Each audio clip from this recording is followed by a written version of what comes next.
Jamen, jeg forventer helt klart at blive fuldt opdateret på den digitale front.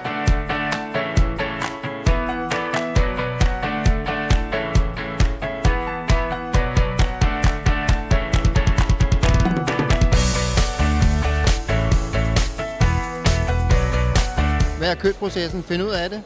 Og så bagefter må vi finde ud af, hvordan vi så adresserer de forskellige mulige købere i deres forskellige segmenter. Det der med lige at stoppe op og så tænke på, hvad er brandet, hvad er produktet, hvad har vi herhjemme, og så være meget mere fokuseret i, hvor man kigger hen.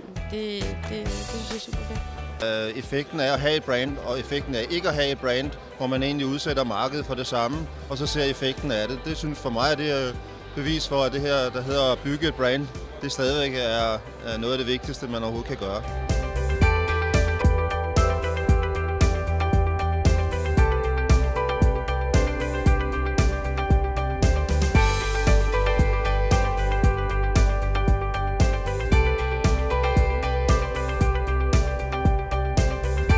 Forhåbentlig har folk fået lidt en indsigt i, at sådan noget som reklameindtag har ændret sig, og man bliver nødt til som virksomhed også at ændre synet på, hvad for nogle medier det er, man skal være repræsenteret på. Well, first of all, it was great to have so many people here, and you could really see that these people are from different companies, small, big, from agencies, and young people as well. So I think it was great to give them some experiences. So in general, I think it was really a great thing to be here. Det vi har lavet på den tid, vi har gjort, altså på Facebook og så videre, der har vi gjort noget, der er rigtigt, og rigtig mange famler i det. Rigtig mange er lige på vej i gang. Så jeg føler også, at vi sådan ligesom er blevet konfirmeret i, at der er vi sgu fat i noget, og har gjort det udmærket. I Danfoss er vi ved at forberede os på en fremtid i vækst, en fremtid i en digital tidsalder og en fremtid med et endnu stærkere brand.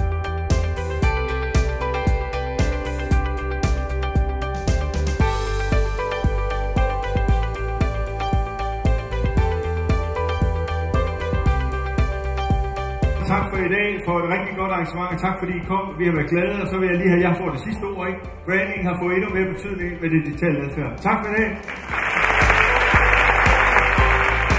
Jeg tror, det vigtigste budskab er, at man skal have respekt for kunderne, og man skal have fokus på kunderne, og man skal forstå kundernes brug af digitale kanaler som en del af ens marketingbearbejdning. Og det synes jeg, at vi har fået godt afsted i dag.